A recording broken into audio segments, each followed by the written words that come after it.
Yeah.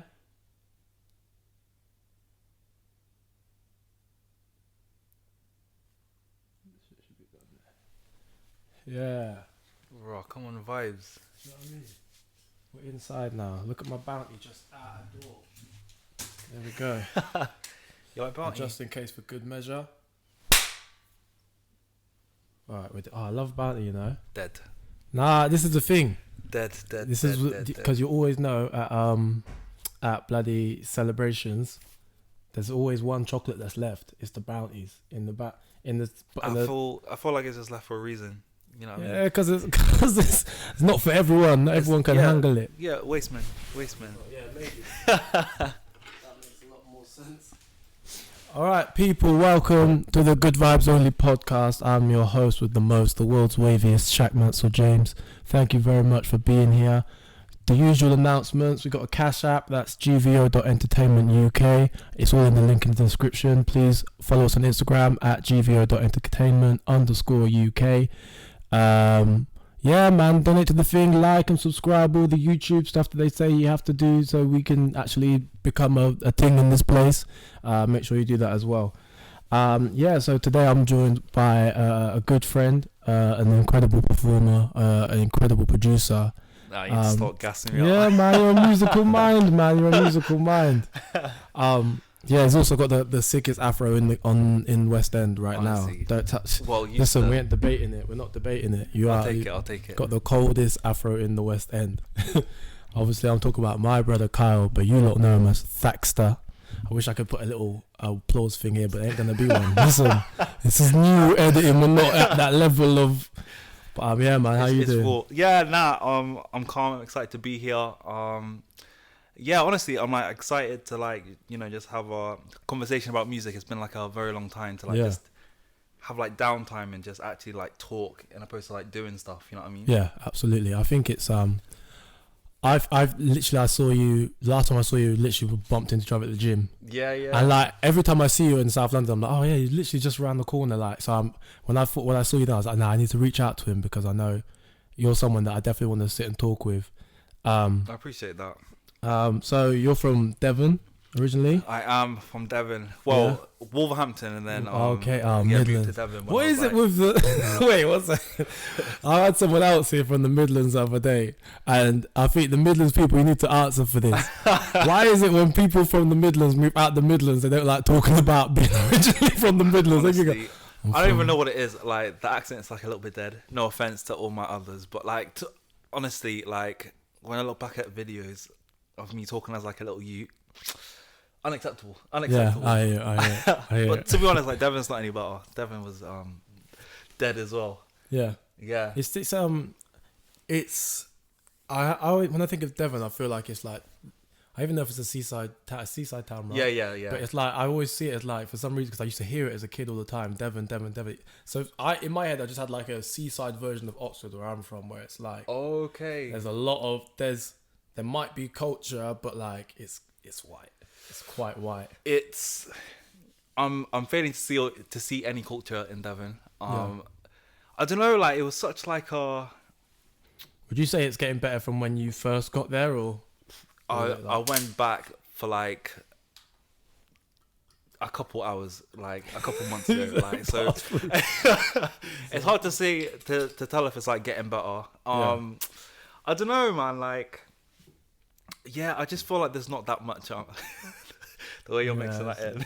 I just realise I ain't got no spoon or nothing, so I'm like, we're here now, so we just have to just listen. I've got a thing here. Don't judge me. No one on this thing judge me. See this bit? Bro. You might have to just. And dash it in the. Nah, let me go get a spoon then. Nah, listen, you do your thing. It's your yard. It's your yard. Like I feel like I learned a lot from being in Devon. A lot about myself, like when I look back on it, my experiences in Devon. But I feel like during the time, I feel like you can relate to this in regards to like, you know, being in like a predominantly white area. Yeah. Yeah, you just sort of like, I guess you lose a bit of yourself. Yeah, you lose yourself completely. Yeah. You like look at the TV. You don't see anyone that looks like you. You go to a local theatre, no one looks like you. It's weird. It's like Like you can, even if you're surrounded by family like I was, it was like more like the decisions I made as a kid, like doing theatre, just like put me in middle class spaces. Yeah, Like that's a very early, good point. like, I wasn't going out in the estate. I was going into the city centre and like Yeah, going yeah. to like we got like university parks and Christchurch parks and all these other places. That's where I was because that's where all the people that did what I wanted to do were. Yeah, yeah. But like in the midst of that, you find yourself definitely code switching a lot. That better be still on. Let me tell you now, because I think it just shuts off the monitor. Please, Jesus. Please, Jesus. If not, we just gotta have a little short video there. It's going on Spotify audio. We'll take a little quick photo, and that's what you're gonna see on YouTube as well. But yeah, I just feel like it's. I don't know. It was really. I feel like when I look at who I was then, like even like through like Oxford and then going to Guildford, and that who I am now, I feel like I just found like so much more of myself. And it was more to do with like just the people that I ended up finding myself around, like doing like Motowns and like, and you did Motown in town. It's like, do you remember that feeling where it's like, oh, this is a really different environment, like, but it's like it felt like, for me, it almost felt like, oh, this is really different to what I'm used to, but like, this is what I wanted it to be like. Yeah. At the same time. I don't know. I feel like it was very difficult. Like, I think, like first getting into London, like moving to London, all that sort of stuff, and then, you know, like getting a friendship group, and like a lot of them was literally there like, you are a white man in a black person's body, and I was looking at them, I was so offended by that comment. Yeah. And I've like, do you know what it is as well though? The fucked up thing is, and the people don't really understand this, is that in those white spaces, you're always reminded that you're black. yeah, So when you go into a black space and someone says that something like that to you, it's like so where do I fit? yeah. And I think for me, I was like very much brought up in the sense of like, I moved to Devon because of family issues, and I was very much taught like, listen, like I changed my name, all this sort of stuff, and then I changed my name to like my last name Tana to like a white name just to like fit in. Yeah. And then I was very much taught like, we are here to fit in, like we're here to like blend in, so therefore like, so essentially I felt like I was just mirroring people around me, you know what I'm saying? Yeah. Like I lost my Wolverhampton accent like bare quick, you know what I'm saying? Yeah. So yeah, like obviously years of my life I've been like taught to like be a certain way, like address people in a certain way, like fit in, like silence yourself essentially. Yeah, and even if you're not told that, it's a psychological thing. Yeah. It's a human thing as well. When I think because we're social creatures, what your brain subconsciously does when you're in new environments is like, okay, how do I find my place here and not rock the boat? So, but then like, and in the midst of that, you can lose your individuality. Bro, like when I was in Devon, like I fully relaxed my hair. I dyed my hair blonde. Yeah. In the sense, like, you know what I'm saying? And I think we all got that story, bro. You know what I mean? I literally was talking about this other day, bro. Like I was relaxing my hair up to like 21. This is what that is crazy. That is crazy. Yeah. You know what I mean? Like I remember, like I tried to put VO5 wax in my hair, and it's like all them things there. You know what I mean? And that is like that is not meant for like aquily. Like yeah, it's not. And like it does like horrible things to your hair. Yeah. Did you do like amateur like theatre as a kid? I did, yeah. And then whenever they give you like a hair and makeup thing, they just give you what they're giving everyone else. Blood clot. They gave me Brill cream for my hair. I was like, this don't make sense. It's not meant to be in there. Oh man, to be fair, like in amateur theatre, like especially like I went to Plym Kids in Plimpton, Plymouth, and honestly, like that company was so like giving and caring, and I feel like they definitely like embraced who I was. Like I never felt, I guess, like different within that space. I don't know, like I feel probably because, you know, I was the only like black person in this sort of space, and you know, the arts being like such an accepting place, I guess like a lot of people go to the arts, for example, when they like feel lost, because I feel like that's why I went into the arts, because like very shy, like I couldn't talk to people, and then you're like surrounded by these people who are, you know, struggling with, like identity crises, yeah, you know, like, you know, sexuality, gender, anything, like whatever they're weight, going all that through. sort of stuff. And then you're suddenly in a space of like everyone's going through like a similar thing. So like everyone is like, you know, it's like the island of misfit toys. You kind of there's a commonality in that, like you're not really sure how you fit in. So and as a result of that, you all kind of fit in. It's weird. Like it's weird. I feel like from my like youth, I think theatre was just always kind of taken quite seriously, just because doing like shows as a kid and like doing like Lion King and stuff. So like it was always just like this pressure of it like being like so important to me always to be good. Like I always wanted to be the best. But like as a result, certain things like I did Les Mis as like an Amdram thing at like 15. Or what, like a school? Or like a musical youth company of Oxford. Like that's the kind of names we're doing. Like Myco, like it's a proper like it's a thing like to them, to these people, and like and to me now still. Don't come and kill me, Myco. I'm just trying to explain what it is. And it was like connected to a bigger like adult amateur dramatic company, so it was like the kids version of that. And we did Les Mis, and I was playing Honduras, and I was like, I'm not gonna wear a wig. Like I'm not wearing any of these wigs. They're like straight hair, like you're gonna be yourself. I was like, I said I'll get like cane rows done, and they were like, oh, I don't think that would have happened back then. I was like, so you don't know, you're not even educated. And I was like, to go out of my way and kind of give them this like paragraph, like articles and things. How old were you? I was 15. That's actually crazy to even like speak out at that age. You know what I'm saying? Yeah, no, I think to be honest, I think a lot of how I got to where I got came from I wouldn't say an ego, but it was just like I had an expectancy of myself. So like certain things I just wouldn't run. So like if like when I say I'm not wearing a wig and they're saying, oh wow, you need to figure out something, or we're gonna put you in a wig, I'm like, okay, now let me figure this out. And like I had the camera idea because I'd done the research. It's like, this is what they used to do with royalty and in Africa, like they would braid their hair and all this information. I was like, I think as that character who's a student, he might have made some background searches on his history, his ancestry. So why wouldn't he braid his hair up and kind of present that? And they're okay, fine.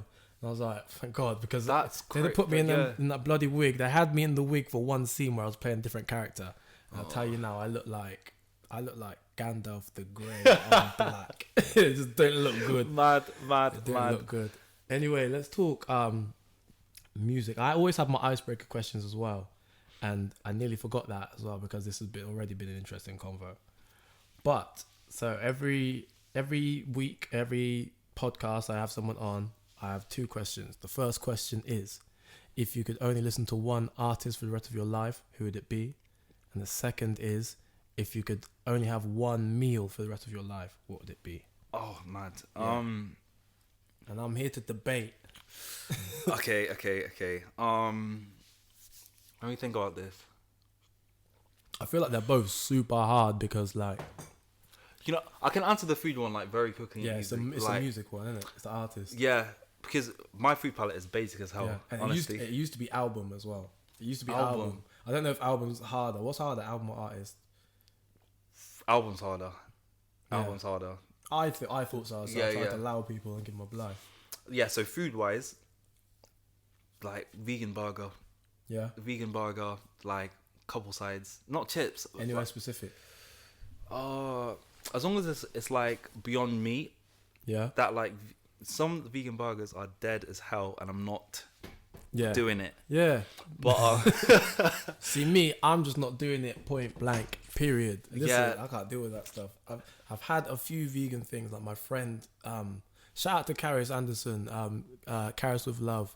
She does amazing vegan food. She gave me these little like fake chicken bite things. Yeah.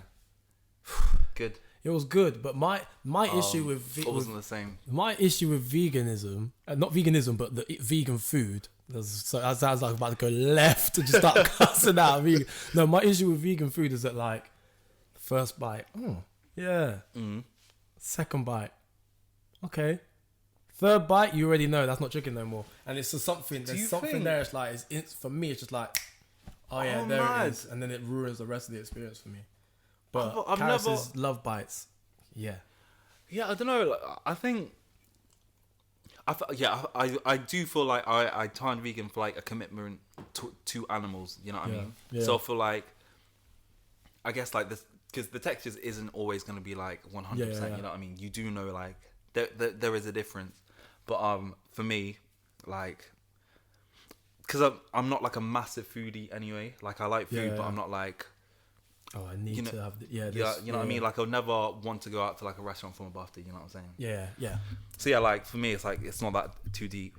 Your other question, artist. It's got to be Moses Sumney. Yeah. It has to be Moses Sumney. Honestly, like. If you could suggest 3 songs to me as someone who hasn't heard him, Oh man, worth listening to. I'd say Doomed. I'd say. What's this thing trying to burn out my whole hand? Yeah. I'd say like Plastic.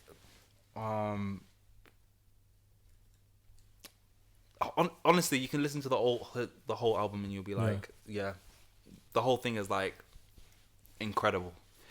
Moses is like an artist that like thinks outside the box. Like his whole outlook on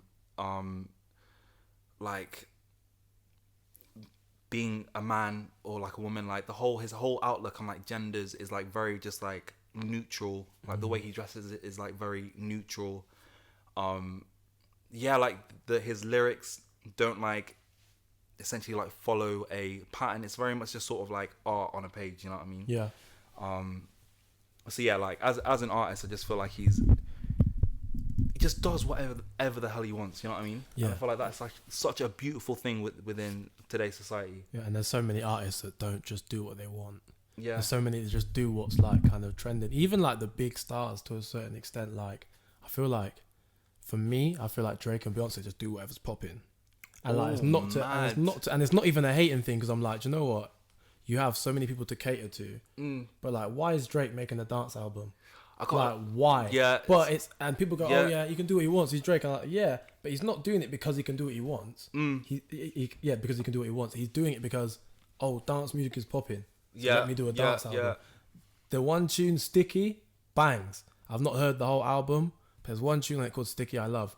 Same with Beyonce. I'd never claim to be like Beyonce's target audience. So like my thing is with Beyonce, if I hear something I like from her, I'll put it on the playlist or something, but I don't really like, Beyonce got the album out, I'm not going to run and get the Beyonce album. It's not on my wavelength like that. Yeah. But like that's someone I even actually understand dropping a dance album. I get it because I know what our target audience is, and I know the kind of music they want to listen to, and they love that kind of stuff from her. So I was like, I get it. But we haven't had an R&B Beyonce in a very long time. Yeah, I think Beyonce's been rapping more than she's been singing, really. Outside of the Lion King thing, you got like her biggest recent songs, Flawless. She's kind of rapping on that. Ape Shit, she's rapping on that. And I don't really know if I like Beyonce rapping. It's interesting to me. Sometimes I go like, oh, it's cold because she's got that Houston accent. But I'm like, where's like Destiny's Child Beyonce, where she just sing everything? Yeah, I think the big question is like, you know, for me, I see music as a form of art, and I feel like there's becoming like a very much like a bloodline in regards to like art and you know, what commercially sells. You know what I mean? And obviously art is to be sold, but also like I feel like art is like a very individual. It's like an expressive individual it's like personal thing. Experience. Yeah, it's a whole thing. Like for some people it's therapy, for some people it's like that's like the only way they get to it's that only outlet. So it's weird. Like that's what I'm saying. Like my thing is I sit there and I think, did Beyonce enjoy making this album? Did Drake enjoy making this album? Yeah. Now I sit and I listen to like Smino's last album, Love for Rent. I'm like, nothing. It sounds like this right now. Yeah. And like, just even the way you sound on the songs, it sounds like someone who's really enjoying just being creative and trying everything. I think the one person that I can think of an example of social media, like the other side of like social media is in regards to like, I saw a clip on TikTok that was like a Steve Lacy concert, Mm-hmm. and his whole demographic has essentially changed Completely, yeah. from like TikTok and like the songs trending on TikTok. And then I think he like did a speech on one of the things, like basically the crowd were singing along to like the chorus, Yeah. and then when it got to like the verses, they were like, No clue. nothing. Yeah. And he even like did like a bit of a speech like, you have literally came to this concert like To listen to the TikTok moment. Yeah. I don't know, like it's just a bit, obviously like it's amazing to like go viral, but then like the other side of it, it's like, are you coming to see my art Yeah. for like What it is in its a entirety. viral like Or are you experience? just You know what I having mean? this yeah. That's. I think that's the world. So much has become about moments. Like when you really think about it, like Vine started all that shit. Like when like 6 seconds you can make a video that's interesting to people and you Yeah. can get 1 million likes on that video. Mm. That tells me that people can get conditioned to having an attention span of 6 seconds and move on to the next thing. Then you've got like TikTok now, you've got Reels now. It's like, firstly, like social media is not a creative space anymore. Every app is doing the same thing. Yeah. So it's like TikTok had its thing, we got Reels, Snapchat had stories, and everyone started getting stories. So it's like it's like you can't even go like, okay, wow, I can digest this little short amount of content here and I can go to here and look at this. Like YouTube has Reels now where they're like 15 seconds long. I think it's mad to me that like even like with things like this, like podcasting, if you want to have a podcast that's longer than like an hour long, the conversation, you need to have a big following already from the jump. You can't just jump into like an hour. My first episode is an hour 45 minutes long. It's a really good episode, but I know it will never do the numbers it's meant to do right now because no one's going to sit down and watch someone they've never heard or never even like heard of talk for an hour 45, even if it's about music, even if it's about albums and all these other things. So it's tricky and it's trying to find that balance, isn't it? Really, and I think it's very strange because obviously I feel people who are, there's podcasts that like that what you're talking about, like the celebrities, all that sort of stuff, like they are living a very much a different life to what we are living right now. So you'd think that people would want to listen to experiences that are similar to them in their like current state. You know what I'm saying? Yeah, it's weird. I think everyone wants this. I think it's just the imagery of someone else's lifestyle is better than mine. I want that, and it's this attainable thing. But like, really now, like, what are we even like in like modern music right now? The things that we listen to, the things that are like top in the charts. Like, what are we learning from a lot of these things? I don't really know. I cannot tell you the last time I listened to the radio. Yeah, no, I've not listened to radio in years. Same for I don't really watch TV though. Like I'm very selective of what I ingest and what I take in now. And like especially with music, as soon as I had my own car, it was a wrap on radio. Like I don't ever hear radio unless I'm in like my mum's car randomly. Yeah. On radio, man. Honestly, even like radio, like in regards to, I learned this very recently. So it's not even like about like sending your music into like a radio station to like be played. It's also like illegal for like labels to like pay radio stations to play their music. So the way that labels are going around this is like giving mad donation to like these radio stations. Yeah. With like, oh yo, but like if you pay like these artists or whatever. Yeah, but then but they've already. It's just a different way of bribe. It's just like making sure the bribe comes through the way that's legal. And that's what we were talking off camera earlier about. Just the fact that like these labels always have that leg up, they can do things like that, and they still have. And by then they still have control of like the Spotify's, the Apple Music's, and all these other things. Just to shift off slightly because I want to make sure I learn about you as well. How would you describe yourself as a producer? Like what? Well, actually, first question: what artists or producers do you kind of like really look up to in terms of sound, and then how would you kind of describe your sound? Okay. Recently, I've been doing like a lot of research into a producer called DJ Dahi. I know DJ Dahi. Yeah, and I feel that I respect him a lot in regards to